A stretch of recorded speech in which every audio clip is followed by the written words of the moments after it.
Hi friends, TV serials గురించి మనం విశ్లేషించుకుంటూ ఉన్నాం, మాట్లాడుతూ ఉన్నాం. తెలుగు టీవీ ప్రేక్షకులను ఎంత చిన్న చూపు చూస్తారు రచయితలు, దర్శకులు అన్నది వాళ్ళు రాసే కథలలో, వాళ్ళు తీసే కథనంలో, వాళ్ళు చేసే ఆ డైరెక్షన్ లో స్పష్టంగా మనకు అర్థమైపోతూ ఉంటుంది. అందుకు ఒక మంచి ఉదాహరణ రాధా మనోహరం సీరియల్. ఇందులో ఉండే యాక్టర్స్ అందరూ కూడా చాలా చాలా చాలా చక్కగా యాక్ట్ చేస్తున్నారండి.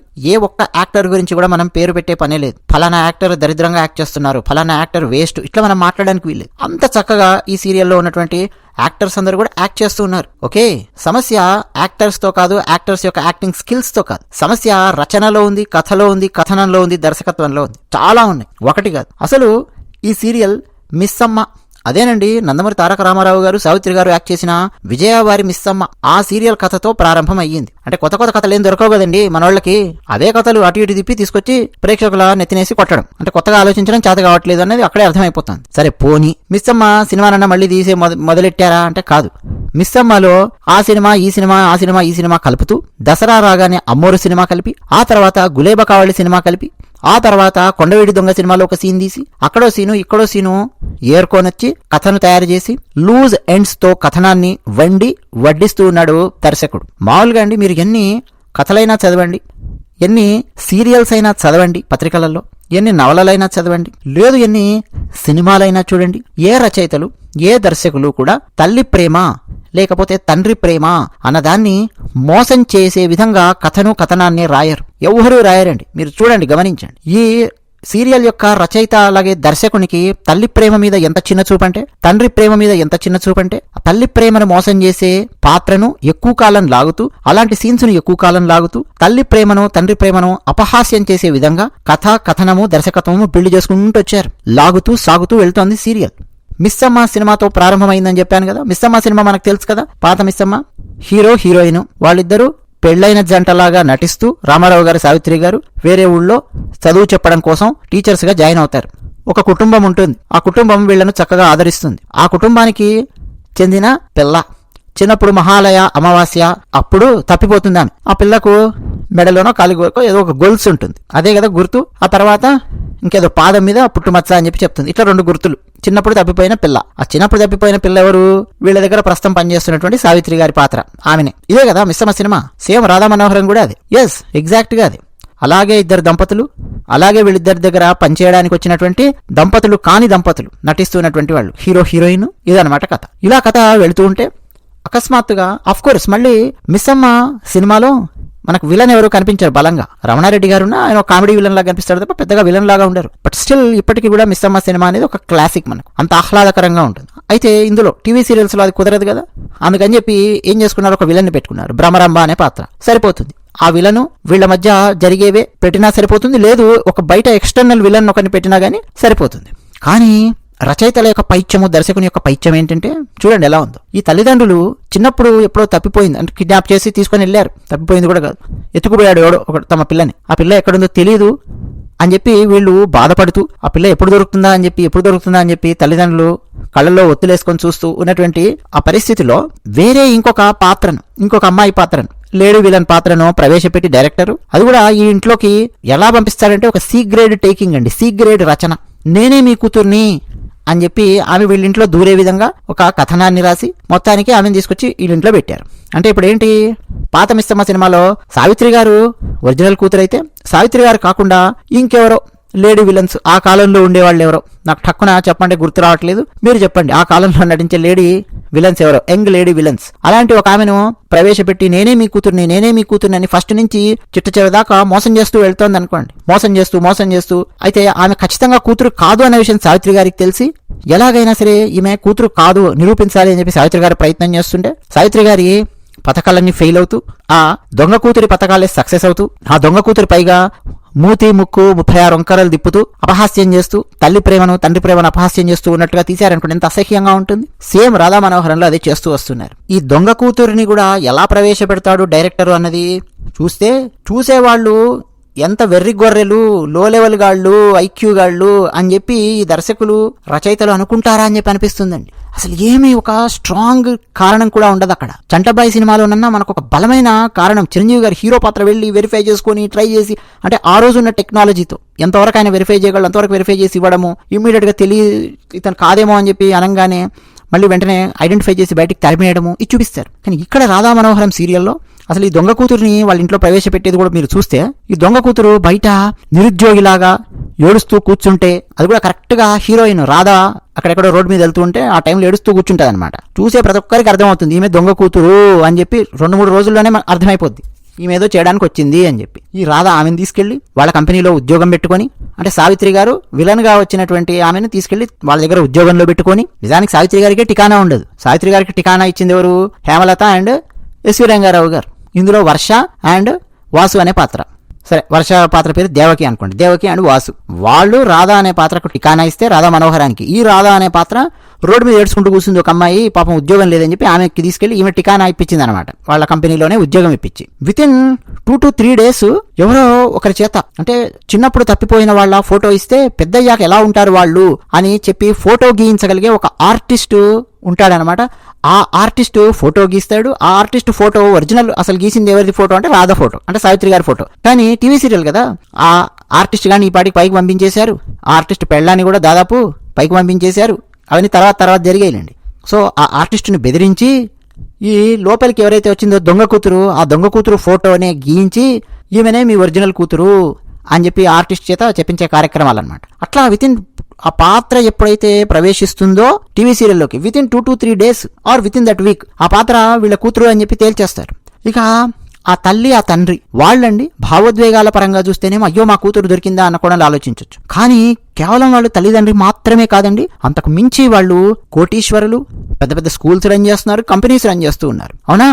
సో వాళ్ళు ఎంత జాగ్రత్తగా ఉంటారు, ఒక్కొక్క సంతకం విషయంలో ఎంత జాగ్రత్తగా ఉంటారు, ఒక్కొక్క విషయం వెరిఫై చేయడానికి ఎంత జాగ్రత్తగా ఉంటారు. ఒకడికి ఉద్యోగం ఇవ్వాలంటేనే వాడి ముందు వెనక ఆడి బ్యాక్గ్రౌండ్ ఏంటి, ఆడు ఎక్కడ పనిచేశాడు, ఆడి ఆధార్ కార్డు ఎక్కడుంది, ఆడి పాన్ కార్డు ఎక్కడుంది, ఆడు ఎక్కడ చదివాడు, ఇన్ని వివరాలు కనుక్కొని ఎవరు ఉద్యోగాలు ఇవ్వరు ఈ కాలంలో. ఎంత బ్యాక్గ్రౌండ్ చెక్లు ఏమేం చేస్తారు ఒక్కొక్కరు. అలాంటిది ఒక ఆమె తమ కూతురు అని చెప్పి ఒప్పుకోవాలంటే ఎవరైనా సరే తల్లిదండ్రులు, నార్మల్ తల్లిదండ్రులు కాదు, మళ్ళీ చెప్తున్నా కదా కోటీశ్వరులైన తల్లిదండ్రులు ఎంత జాగ్రత్తగా ఉంటారండి.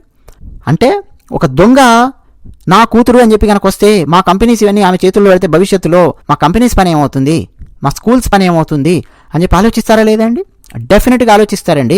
డిఎన్ఏ టెస్టులు చేయించడం, ఇందులో కూడా ఒక డిఎన్ఏ టెస్ట్ చేయించినట్టుగా ఏదో చేసి మళ్ళీ అక్కడ మసిబూసి మారడిగా చేయడం, డిఎన్ఏ రిపోర్ట్లు మారిపోయినట్టు టీవీ సీరియల్స్ చూపిస్తుంటారు. దిక్కుమాలిన దరిద్రం అండి. మామూలుగా ఒక 5-6 మంది డాక్టర్స్ దగ్గర బాంబే, బెంగళూరు, కలకత్తా, హైదరాబాద్ లో ఇంకెక్కడ 4-5 డాక్టర్స్ దగ్గర డిఎన్ఏ టెస్టులు చేయిస్తారా లేదా అండి? చేయించి మరీ వెరిఫై చేస్తారు. ఈమె నా కూతురు కాదు, డిఎన్ఏ మ్యాచ్ అవ్వలేదు అని చెప్పి తేల్చి పారేస్తారు. జనరల్ గా ఇంటెలిజెన్స్ ఉన్నటువంటి రైటర్స్ కానీ డైరెక్టర్స్ కానీ. కానీ ఇక్కడ ఈయన ఏం చేస్తాడు, ఈ రైటర్ గానీ డైరెక్టర్ గానీ కన్వీనియంట్ గా లైట్ తీసుకుంటాడు. డిఎన్ఏ టెస్టులు లేవు, తల్లిదండ్రుల నుంచి ఇంకా వెరిఫికేషన్ లేదు, బ్యాక్గ్రౌండ్ వెరిఫికేషన్ లేదు, ఏమీ లేదండి ఆమెకు సంబంధించి. ఆమెను యాక్సెప్ట్ చేసేస్తారు కూతురు అని చెప్పి దొంగ కూతురుని. ఇక దొంగ కూతురిని ఇప్పుడు గద్దెనెక్కించడానికి ఇక రకరకాలుగా మళ్ళీ ప్రయత్నాలు చేసుకుంటూ వస్తున్నారనమాట. అంటే సీఈఓ సీట్లోనో ఎండీ సీట్లోనో కూర్చోబెట్టేటువంటి ప్రయత్నాలు అనమాట. అంటే ఇంత బుర్ర లేకుండా ఉంటారండి కోటీశ్వరులు, బాగా డబ్బున్నటువంటి వాళ్ళు. ఎంత భావోద్వేగాలు, తమ కూతురేమో అని చెప్పి అనుకున్నా కానీ డెఫినెట్ గా వాళ్ళకి డౌట్ ఉంటుందా లేదా, అరే ఈమె నా కూతురు అని చెప్పి ఎలా వచ్చింది? జస్ట్ ఎవడో ఒక ఆర్టిస్ట్, ఎవడో కొన్కిస్కా గొట్టంగాడు ఒక ఫోటో వేసాడు, ఆ ఫోటో ద్వారా నేను తేల్చేస్తానా? ఆ ఆర్టిస్ట్ గాడు అమ్ముడు పోయి ఉంటే, ఆర్టిస్ట్ ఎవడన్నా బెదిరించుంటే ఈమె నా కూతురు అని చెప్పి నేను ఎట్లా వెరిఫై చేస్తాను? నాకు చాలా వెరిఫికేషన్స్ కావాలి, చాలా డేటా కావాలి, చాలా వెరిఫికేషన్స్ కావాలి అని చెప్పి ఆలోచిస్తారా లేదా? పోనీ ఒక డిటెక్టివ్ ఎవరైనా సరే స్ట్రాంగ్ గా పెట్టి ఆ డిటెక్టివ్ ఎవరైనా నమ్మారా? అలాంటిది ఏమన్నా ఉందా? అలాంటిది ఏం లేదు. మీరు చంటబాయ్ సినిమా చూస్తే డిటెక్టివ్ ఆయన బలంగా నమ్మాడు. డిటెక్టివ్ కొన్ని వెరిఫికేషన్స్, రామకోటి అనే వ్యక్తి చేతి వ్రాతతో కూడినటువంటి డైరీలు అవన్నీ చంద్రమోహన్ ఇంట్లో ఉన్నాయి. అవన్నీ తీసుకొచ్చి చూపించాడు. చూపించి అక్కడ ఒక చర్చ అనేది ఉంది. బట్ ఇమ్మీడియట్ గా దాన్ని మళ్ళీ నెక్స్ట్ సుధాకర్ పాత్రతో ఇంట్లో ఉన్న వాళ్ళందరికీ డౌట్ వచ్చే విధంగా తయారు చేస్తాడు జంధ్యాల గారి ఇంటెలిజెన్స్. ఇక్కడ ఈ అమ్మాయి దొంగ కూతురేమో అన్నటువంటి సందేహము ఎవరికీ రాదండి ఇంట్లో. ఈ రాధా మనోహర్కి తప్ప మిగతా ఎవరికీ ఆ ఇంట్లో ఇది దొంగ కూతురు లోపలికి ప్రవేశించింది అన్నటువంటిది ఒక్కడికి కూడా ఐడియా రాదు. అంటే ఏంటి, ఇక్కడ ఫెయిల్ అవుతున్నది ఎవరు? రైటర్ ఫెయిల్ అవుతున్నాడు, డైరెక్టర్ ఫెయిల్ అవుతున్నాడు. అట్టర్ ఫ్లాప్ అయ్యాడండి director. Radha Manoharam serial director. ETV serials ఎందుకబ్బా చాలా సందర్భాలలో టీఆర్పీ రేటింగ్ లో తక్కువగా ఉంటాయి, మా టీవీ సీరియల్స్ ఎందుకు ఎక్కువగా ఉంటాయని చెప్పి ఓవరాల్ గా గమనిస్తూ ఉంటే ఇలాంటి దిక్కుమాలిన సీరియల్స్ చేస్తున్నారా అని చెప్పి ఇప్పుడు అర్థమవుతోంది. 1-2 కాదండి వీళ్ళు చేసినటువంటి లూజ్ ఎండ్స్, కథను చేతుల లోపల తీసుకోవడము, పాత్రలను చేతుల్లోకి తీసుకుని ఇష్టం వచ్చినట్టు తయారు చేయడము అసహ్యం వేస్తుంది. మళ్ళీ దీనికి తోడు ఆ నానమ్మ పాత్ర అని చెప్పి కృష్ణవేణి గారి చేత వేయించారు. ఆవిడ గురించి మనం తర్వాత ఇంకొక వీడియోలో మాట్లాడదాం. ఆమె యాక్టింగ్ స్కిల్స్ గురించి కాదు, ఆమెను ఎంత దరిద్రంగా, ఎంత దారుణంగా రచయితలు, దర్శకులు ఈ టీవీ సీరియల్లో ఉపయోగించారు, ఎంత అసహ్యంగా ఉపయోగించారు అనేది మనం మాట్లాడదాం. అన్నట్టు ఇట్లా తల్లి ప్రేమను తండ్రి ప్రేమను అపహాస్యం చేస్తూ తీసినటువంటివి ఏవి కూడా హిట్ అయిన దాఖలాలు లేవు. ఒకటి. రెండోది, డైరెక్టర్స్ ఎంత తెలివిగా ఆలోచించేవాళ్ళో చెప్తున్నాను. ఒకప్పుడు జంధ్యాల గారు చంటబ్బాయి సినిమా తీశారు. అందులో చిరంజీవి గారు డిటెక్టివ్ పాత్ర, చంటబ్బాయి కోసం అని చెప్పి వెతుకుతూ ఉంటారు. చిరంజీవి గారే డిటెక్టివ్.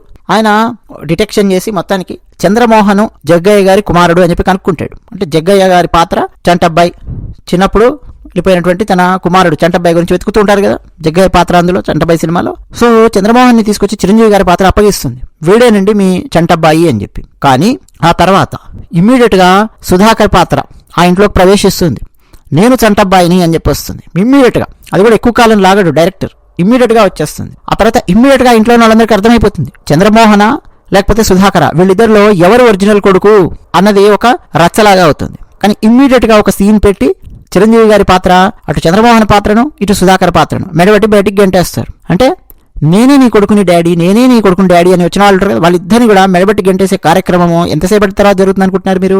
ఎక్కువసేపు ఏమి ఉండదు, ఎక్కువసేపు అస్సలు ఉండదు, ఇమీడియట్ గానే గెంటేస్తారు. ఆ మధ్యలో ఒక పాట వేస్తారు చిరంజీవి సుహాసిని గారిది. ఆ తర్వాత మంచి సరదా సీన్ ఒకటి పెడతారు జంధ్యాల గారు, శ్రీలక్ష్మి గారు ఎడిటర్ దగ్గరికి వెళ్ళి కవిత అదే తవిక చెప్పే సీన్ ఒకటి పెడతారు. ఆ తర్వాత ఇమ్మీడియట్ గా చంద్రమోహన్ ఒరిజినల్ కొడుకు కాదు అన్నది అక్కడ ఒక రచ్చ ఇంట్లో స్టార్ట్ అవుతుంది. సో జంధ్యాల గారు ఎంత తెలివిగా ఆలోచించారో చూడండి. ఇప్పటికీ మనం చంటబ్బాయి గురించి చెప్పుకుంటూ ఉన్నాం. చంటబ్బాయి సినిమా ఇప్పుడు మనం చూసినా గానీ మనకు అసహ్యం వేయదు. చంద్రమోహన్ పాత్ర మాత్రమే పెట్టేసేసి మొట్టమొదటి నుంచి లేదు 2వ రీల్ నుంచో 3వ రీల్ నుంచో పెట్టి లాగుతూ వెళ్తున్నారనుకోండి, చంద్రమోహన్ నేనే కొడుకుని అని చెప్పి నిరూపించుకునే ప్రయత్నం చేస్తున్నాడు అనుకోండి చంద్రమోహన్, అది కూడా చిరంజీవి పాత్ర మీద పై చేయి సాధిస్తూ వెళ్తున్నాడు అనుకోండి, అదే మొత్తం సినిమా కథ అనుకోండి, ఎంత అసహ్యకరంగా ఉంటుంది. అది రాధా మనోహరం కథ. జంధ్యాల గారు తప్పు చేయలేదు, అందుకే మనకి ఇప్పటికి కూడా చంటబ్బాయి చూస్తుంటే చాలా హ్యాపీగా ఉంటుంది. వేరే కథనాలు, వేరే సీన్స్, వేరే సంఘటనలు ఎన్ని మనకు గుర్తుంటాయి చెప్పండి చంటబ్బాయి. అలాగే గాంధీవం అని చెప్పి ఒక సినిమా తీశారు, నాగేశ్వరరావు గారు యాక్ట్ చేశారు అందులో. ఆయన చిన్నప్పుడు ఆయన సంతానం ఎప్పుడో చిన్నప్పుడు తప్పిపోయారో సంథింగ్ అలాంటి స్టోరీ ఒకటి రాస్తారు. ఆయన తన ప్రేయసిని ఏదో గర్భవతిని చేస్తాడు, ఆమె ఎక్కడో వెళ్ళిపోయింది, తనకు కొడుకు పుట్టాడా కూతురు పుట్టిందా అన్న విషయం కూడా నాగేశ్వరరావు గారి పాత్రకు తెలియదు. అలాంటి టైంలో డాడీ అని చెప్పి అనుకుంటూ బాలకృష్ణ గారు, హీరో బాలకృష్ణ గారు ఆయన దిగుతారు. డాడీ అని చెప్పి అనుకుంటూ రోజా ఆమె దిగుతుంది. డాడీ అనుకుంటూ బ్రహ్మానందం దిగుతాడు. ముగ్గురు దిగుతారు గాంధీవం సినిమా. ఇక ఫస్ట్ నుంచి అదే లాగుతూ ఉంటారనమాట. ఇక వీళ్ళు నేనే ఒరిజినల్ కొడుకుని అంటే నేనే ఒరిజినల్ కొడుకు, నేనే కూతురుని అని చెప్పి వీళ్ళు తంటాలు పడుతూ అట్లా సినిమా తీస్తాడు. ఆ గాంధీవం సినిమా పేరు చెప్తే ఎవ్వరికి కూడా ఈ కథ గాని ఆ కథనం గాని ఏమీ గుర్తురాదు, చిరాగ్గా ఉంటుంది. ఎందుకంటే తండ్రి ప్రేమను అపహాస్యం చేసేటటువంటి కథ అది. మనకు గుర్తొచ్చేది ఏంటో తెలుసా గాంధీవం అనగానే ఒకే ఒక్క పాట, గోరువంకవాల గాని గోపురానికి ఆ సాంగ్ ఉంటుంది. మోహన్ లాల్ యాక్ట్ చేస్తాడు ఆ సాంగ్ లో. ఒక్క సాంగ్ తప్ప ఇంకేం గుర్తుండదు. రాక్షసుడు అని చెప్పి ఒక నవల వచ్చింది యండమూరి వీరేంద్రనాథ్ గారిది. ఆ రాక్షసుడు నవలలో ఆ చిట్ట చివరి 50 పేజీలు మాత్రమే చిరాకు తెప్పిస్తాయి నాకు అని కాదు, మొత్తం చిట్ట చివరి కథ మొత్తం అసలు ఒరిజినల్ రాక్షసుడు సినిమా చిరంజీవి గారితో సినిమా తీసినప్పుడు మార్చి పారేస్తారు మీరు చూస్తే. ఎందుకనంటే అందులో కూడా ఎక్కడో చిన్నప్పుడు తల్లి నుంచి తప్పిపోయి ఎక్కడో భద్రాచలం అడవుల్లో ఎవరో తీసుకెళ్లి అమ్మేస్తే అక్కడ పెరిగి నిరంతరం అమ్మ మా అమ్మని ఎప్పుడు చూడాలి, మా అమ్మని ఎప్పుడు చూడాలి, అమ్మ అని చెప్పి తల్లి కోసం కలవరిస్తూ అందులో హీరో పాత్ర వస్తుంది. వచ్చి తన తల్లిని తెలుసుకునే క్రమంలో ఒకడికి లంచం ఇవ్వడం కోసము ఒక ఇంట్లోకి వెళ్ళి దొంగతనం చేస్తుంటే ఆయన పట్టుకొని ఆపుతాడు. ఆపి నువ్వు నీ తల్లి కోసం అని చెప్పి తల్లి గురించి తెలుసుకోవాలని చెప్పి దొంగతనం చేస్తున్నావు కదా, నేనే నీ తల్లి గురించి చెప్పిస్తాను, నువ్వు నా దగ్గర 5 సంవత్సరాలు పనిచేయాలి అని చెప్పి ఒక షరతు పెడతాడు. రావుగోపాలరావు గారి పాత్ర ఉంటుంది సినిమాలో. నాకు సరిగ్గా గుర్తుంటే నవలలో జీకే అనే పాత్ర, జి కృష్ణమూర్తి అనే పాత్ర. సరే పని చేస్తాడు, 5 ఏళ్లు కష్టపడి పని చేస్తాడు. అతను చెప్పిన పనులన్నీ చేస్తాడు. అతను చెప్పిన పనుల్లో మెయిన్ పని ఏంటంటే వంకచక్క రామూర్తి అనే పాత్ర, ఇంకో పాత్ర ఉంటుంది విలన్, ఆ విలన్ ని డౌన్ చేయాలి, అదనమాట జీకే చెప్పే పని. సో మొత్తం అదంతా చేస్తాడు. 5 years అయిపోతుంది. అయిపోయిన తర్వాత జీకే ఇక హీరోకి తన ఒరిజినల్ తల్లిని పరిచయం చేసే సీన్ వస్తుంది. ఆ టైంలో నవలలో ఏం రాస్తాడంటే రాక్షసుడు నవలలో ది గ్రేట్ యండమూరి వీరేంద్రనాథ్ గారు ఒక కన్ఫ్యూజన్ క్రియేట్ చేస్తారు. ఏమని, నీకు వేరే తల్లిని అప్పగించబోతూ ఉన్నాడు, నీ ఒరిజినల్ తల్లిని కాదు అని చెప్పి రాక్షసుడు సినిమాలో ఆ పాత్ర యొక్క ప్రత్యర్థుల చేత చెప్పించి మొత్తానికి ఒక ఆమెను తీసుకొచ్చి పరిచయం చేసిన ఆమె తన ఒరిజినల్ తల్లా కాదా అన్నటువంటి సందిగ్ధ అవస్థ లోపలికి తీసుకెళ్తాడు. ఇక అక్కడి నుంచి అది వేరే డైరెక్షన్ లోకి వెళ్తుంది కథ రాక్షసుడిలో. సరే లాస్ట్ రాక్షసుడు నవలలో చచ్చిపోతాడు హీరో. జానకి రాముడు అనే ఒక ట్రాన్స్జెండర్ ని రాష్ట్రపతిని చేయడము ఈ టైప్ లో ఉంటుంది రాక్షసుడి నవల. బట్ కోదండ రామిరెడ్డి గారండి మాస్ పల్స్ కరెక్ట్ గా తెలిసిన వ్యక్తి. మాస్ పల్సే కాదు, అసలు ఆడియన్స్ ఎలా ఆలోచిస్తారు, తల్లి ప్రేమ విషయంలో లేదా తండ్రి ప్రేమ విషయంలో మనం డ్రామాలు ఆడకూడదు, మోసం చేయకూడదు. వాళ్ళ భావోద్వేగాలతో ఎక్కువ కాలం కనుక మనం ఆడుకుంటున్నట్టుగా కనుక సీన్స్ తీసామా ప్రేక్షకులు నెత్తి మీద ఒకటి తన్నేసి వెళ్ళిపోతారు, సిగ్గులేదని అని చెప్పి తిట్టి వెళ్ళిపోతారు. సో అలాంటి పని మనం చేయకూడదు అని చెప్పి కోదండ రామిరెడ్డి గారు వాళ్ళు ఏం చేశారో తెలుసా, కథ మొత్తం మార్చి పారేశారు. అదంతా వచ్చేసరికి మార్చి సినిమాలో కూడా ఆ సీన్ పెడతాడు. సినిమాలో అన్నపూర్ణమ్మ గారు యాక్ట్ చేస్తారు చిరంజీవి గారి తల్లిగా. ఆమెను పరిచయం చేస్తారు నీ తల్లి అని చెప్పి కానీ ఈమె నా ఒరిజినల్ తల్లా కాదా అన్న సందిగ్ధ అవస్థలో కూడా హీరో ఉంటాడు. కానీ ఆ సందిగ్ధ అవస్థలోంచి మళ్ళీ చాలా వెంటనే బయటపడేస్తాడు సినిమాలో. ఎక్కువసేపు లాగడు దాన్ని, ఈమెనే నా ఒరిజినల్ తల్లి అని చెప్పి హీరో పాత్ర తెలుసుకుంటుంది. మళ్ళీ ఒక ఫైట్ ఉంటుంది లాస్ట్లో, అదంతా మళ్ళీ వేరే కథ. ఇమ్మీడియట్ గా తల్లి కొడుకులు కలుసుకుంటారు, మంచి ఎండింగ్ అనేది ఉంటుంది సినిమాలో. రాక్షసుడి నవల అనేది ఎండింగ్ బాగుండదు నిజం చెప్పాలంటే. సో ఇప్పుడు నీకు ఏమర్థం అవుతుంది ఇక్కడ? తల్లి కొడుకు ఈ భావోద్వేగాలతో ఆడుకోవడం, తండ్రి కొడుకు, తండ్రి కూతురు, తల్లి కూతురు ఈ భావోద్వేగాలతో ఆడుకోవడం ఎవ్వరు అండి చెయ్యరు, రచయితలు గాని దర్శకులు గాని. అలా ఆడుకోవాలని ప్రయత్నం చేసిన ప్రతిసారి ఆ భాగం మొత్తం ఫ్లాప్ అయిపోతుంది. రాక్షసుడు నవలలో ఫస్ట్ చేజింగ్స్ కానీ, భద్రాచలం అడవుల్లో సీన్స్ కానీ, అక్కడి నుంచి ఎస్కేప్ ప్లాన్ కానీ, ఇవన్నీ ఫుల్ ఒక హై ఇస్తాయన్నమాట. అసలు అవన్నీ బాగా వర్కౌట్ అయినందుకు కరెక్ట్ గా దాన్ని తీసుకొని మొత్తం మళ్ళీ లాస్ట్ 30 minutes కథ మార్చేసేసి సినిమా తీశారు. రాక్షసుడు నవల యాజ్ ఇట్ ఈస్ గా కనుక తీసుంటే అట్టర్ ఫ్లాప్ అయ్యి ఉండేది సినిమా. ఆ తప్పు చేయలేదు దర్శకుడు. బట్ మీరు గమనించండి, ఇప్పుడు నేను చంటబ్బాయి ఎగ్జాంపుల్ చెప్పాను, ఎక్కువసేపు లాగడని చెప్పాను, అలాగే గాంధీవం ఎగ్జాంపుల్ చెప్పాను, ఇంకా చాలా ఎగ్జాంపుల్స్ నేను ఇవ్వగలనండి. చాలా ఉన్నాయి ఎగ్జాంపుల్స్. నేనే నీ కూతుర్ని, లేదు నేనే నీ కొడుకుని అని చెప్పి అబద్ధపు పాత్రలు వచ్చి ఆ తల్లిదండ్రులను మోసం చేసేటటువంటి సీన్స్ ఎక్కువ కాలం కనుక లాగారనుకోండి, అవి ఫ్లాప్ అవుతాయి సినిమాలు. పైగా అది అసహ్యకరమైనటువంటిది కూడా. కొన్ని సీన్స్, కొన్ని జుగుప్సాకరమైనటువంటివి మనం తీయకూడదు. జుగుప్సా అనగానే మనకు వాంతి వచ్చే సీన్స్ అలాగే కాదండి, ఇది కూడా జుగుప్సాకరమైందే. తల్లి తండ్రి ఇద్దరు ఎప్పుడో చిన్నప్పుడు తప్పిపోయినటువంటి పాప కోసం వాళ్ళు ఏడుస్తూ, వాళ్ళు బాధపడుతూ, ఆ జ్ఞాపకాలతో వాళ్ళు ఉంటే, పోనీ ఒరిజినల్ కూతురునైనా సరే వాళ్ళకి అందేలాగా ప్రయత్నం చేయాలి. లేదు ఆ ఒరిజినల్ కూతుర్ని వాళ్ళు వెతకడానికి ఏమేమి తంటాలు పడుతున్నారు, ఏం చేస్తున్నారు, కూతురు తల్లి ఎలా కలుస్తారు, ఇదేమైనా తీసే ప్రయత్నం చేయాలి. నువ్వు అటు ఇటు కాకుండా సందులో ఇంకెవరినో ఇరికించేసి మూతి 30 సార్లు, ముక్కు 30 సార్లు ఎగరేసుకుంటూ 30 సార్లు తిప్పుతూ పిచ్చపిచ్చ వేషాలేస్తూ ఉండేటటువంటి ఒక పాత్ర లాంటి పాత్రను ప్రవేశపెట్టి తల్లిదండ్రుల భావోద్వేగాలతో ఆడుకుంటూ ఉంటే ఎంత అసహ్యకరంగా ఉంటుందండి. సీరియల్ పూర్తిగా అక్కడి నుంచి ట్రాక్ తప్పి వెళ్ళిపోయింది, వేరే డైరెక్షన్ లో వెళ్తుంది అనుకుంటే కంప్లీట్ గా ట్రాక్ తప్పి ఇంకో డైరెక్షన్ లో తీసుకెళ్లాడు. దాన్ని లాగుతూనే ఉన్నాడు. ఇంకో విషయం తెలుసా, పాత సినిమాలు మీరు చూస్తే నేనే నీ కొడుకును, లేదు నేనే నీ కూతురుని అని చెప్పి వచ్చే పాత్రలు ఉన్నాయండి సినిమాల్లో కూడా. కానీ అక్కడ ఆ పాత్ర అలా రావడానికి వెనక ఎంత బలమైన కారణాన్ని చూపిస్తాడో తెలుసా దర్శకుడు. వెంకటేష్ గారి సినిమా ఉంటుంది ఒకటి, బహుశా వారసుడు సంథింగ్ ఒక సినిమా ఉంటుంది, వారసుడు వచ్చాడు అనుకుంటాను. ఒక టీబీ పేషెంట్, మరణావస్థలో ఉన్నటువంటి టీబీ పేషెంట్ తన తల్లిదండ్రులను కలుసుకోవాలి, ఎప్పుడో చిన్నప్పుడు పారిపోయి వచ్చాను, కలుసుకోవాలి అని చెప్పి ఆలోచిస్తూ, నేను ఈ పరిస్థితుల్లో వెళితే వృద్ధురాలైన నా తల్లి ఇంకా చాలా దారుణంగా ఆమె ఆరోగ్యం దెబ్బతినే అవకాశం ఉంది, ఆమె మరణించే అవకాశం ఉంది, గుండె పగిలే అవకాశం ఉంది, కాబట్టి నా బదులు నువ్వు వెళ్ళు అని చెప్పి వెంకటేష్ పాత్రను రిక్వెస్ట్ చేసి పంపిస్తాడు. అది సూపర్ హిట్ సినిమా. ఎందుకని హీరో మోసం చేయడానికి రాలేదు, ఒక మంచి పర్పస్ తో అక్కడికి వచ్చాడు. అది కూడా వెళ్ళమని ఎవరు చెప్పారు? ఒరిజినల్ కొడుకే చెప్పాడు. రామారావు గారి సినిమాలు కూడా ఉన్నాయి. అదేదో సినిమాలో చంద్రమోహన్ గారిని చావ చితగొట్టి చంపేస్తాడు రామారావు గారు, డిషుమ్ ఫైటింగ్, కరాటే ఫైట్ లో. ఆ తర్వాత నేనే మీ కొడుకుని అని ఏదో చెప్పి వెళ్తాడు. అలాగే మీరు అతడు సినిమాలో మహేష్ బాబు మీరు చూడొచ్చు, పార్థు అనే పాత్ర పోలీసులో ఎవరో కాలిస్తే చచ్చిపోతే ట్రైన్ లో అతని ప్లేస్ లో అయితేనే వెళ్తాడు. ఇట్లా చాలా సినిమాలు ఉన్నాయి. కానీ అక్కడ తల్లిదండ్రుల భావోద్వేగాలతో ఆడుకుంటున్నట్టు కనిపించదండి మనకు. ఒక బలమైనటువంటి కారణం పెడతాడు హీరో, ఏదో మంచి చేయడానికి వచ్చినటువంటి కారణం పెడతాడు, ఒక అద్భుతమైన భావోద్వేగాలు పెడతాడు, ఇది పెడతాడు. కానీ వీళ్ళు ఏం చేస్తున్నారంటే ఈ టీవీ సీరియల్స్ లోపల చక్కటి విందు భోజనం లాంటి ప్లేట్ పెట్టి రాధా మనోహరం అనే సీరియల్, అందులో అశుద్ధాన్ని తీసుకొచ్చి పడేస్తే ఎలా ఉంటుందో ఎగ్జాక్ట్ గా అలాంటి ఫీలింగ్ ఉందండి. ఒక అశుద్ధంతో కూడినటువంటి పాత్ర, అటువంటి క్యారెక్టర్ పెట్టేసేసి అశుద్ధము తీసుకుంటే అశుద్ధానికి ఎటువంటి లక్షణాలు అయితే ఉంటాయో అటువంటి లక్షణాలన్నింటినీ ఏర్చి కూర్చి తయారు చేసినటువంటి ఒక పాత్రను ఆ ఇంట్లో ప్రవేశపెట్టి నేనే మీ కూతురుని అని చెప్పి ఆమె మోసం చేస్తూ ఉంటుంది. అది కూడా ఎవరి ముందర? హీరో ముందర, హీరోయిన్ ముందర. ఆ హీరో పనికి మాలిన వాడే అన్నట్టుగా తయారైపోయినట్టు కదా ఇక్కడ, హీరోయిన్ పనికి మాలింది అన్నట్టు తయారైంది. మళ్ళీ హీరోయిన్ కాదు నేను కనుక్కుంటాను ఒరిజినల్ కూతుర్ని అని చెప్పి ఆమె ఏదో కనుక్కోవడానికి వెళ్ళినట్టు చూపిస్తారు, మళ్ళీ ఫ్లాప్ అయినట్టు చూపిస్తారు, వెళ్ళినట్టు చూపిస్తారు, ఫ్లాప్ అయినట్టు చూపిస్తారు. ఇంకా ఎంత లూజ్ ఎండ్స్ అంటే రాధా మనోహరన్ సీరియల్లో హీరో హీరోయిన్ ఇద్దరు, అంటే దాని పక్క మొగుడు పెళ్ళాలి కదా, యాక్ట్ చేయడానికి వచ్చారు, నేను మొగుడు పెళ్ళాలు బెడ్రూమ్ లో ఉండి వాళ్ళిద్దరూ మాట్లాడుకునేవి కూడా ఈ విలన్ గా వాళ్ళ ఇంట్లోకి వచ్చినటువంటి వ్యక్తి వింటూ ఉంటది అనమాట. విని వీళ్ళిద్దరూ ఎవరినో ఒకరిని పట్టుకోవడానికి, చలపతి అనేవాడిని పట్టుకోవడానికి కారులో వెళితే ఆ కారు డిక్కీలోనే ఈమె వెళుతుంది. అంటే ఈ రాధా మనోహరం ఈ హీరో హీరోయిన్ మాట్లాడుకునే మాటలు, లేకపోతే అందులో ఆ సీరియల్లో ఉండే తల్లి పాత్ర తండ్రి పాత్ర మాట్లాడుకునే మాటలు, లేదు హీరోయిన్ ఆ తల్లి పాత్ర మాట్లాడే మాటలు, ఇవన్నీ కూడా ఈ విలన్ వింటూనే ఉంటది అనమాట. ప్రతిసారి అలాంటి సిచ్యువేషన్ క్రియేట్ చేస్తాడు డైరెక్టర్. ఎంతసేపు ఈమె వెళ్తూ ఉంటుంది, వింటూ ఉంటుంది, వాళ్ళకు కౌంటర్ ఒకటి తయారు చేస్తుంటది, వింటూ ఉంటుంది, కౌంటర్ ఒకటి తయారు చేస్తుంటది. ఎంత దారుణం అంటే డైరెక్టర్ కావ్య అనే పాత్రను కూడా మధ్య ప్రవేశపెట్టాడు, మళ్ళీ క్లోజ్ చేశాడు. ఆ కావ్య అనే పాత్ర కూడా భార్య భర్త మొగుడు పిల్లలు ఇద్దరు బెడ్రూమ్ లో ఉండి వాళ్ళు మాట్లాడుకుంటుంటే ఈమె డోర్ దగ్గర ఉండి ఈవిడ వింటూ ఉంటది అనమాట. అమ్మో నేను సంతకాలు ఎట్టిచ్చాను ఆయనతో, ఈ విషయం తెలిసిపోద్దేమో అని చెప్పి అక్కడ నిలబడి వింటూ ఉంటుంది. ఎంత అసహ్యకరమైన లూజ్ ఎండ్స్ అంటే అండి, సీరియల్ లోపల పూర్తిగా డైరెక్టర్ తన చేతుల లోపలికి తీసేసుకున్నాడు కథని.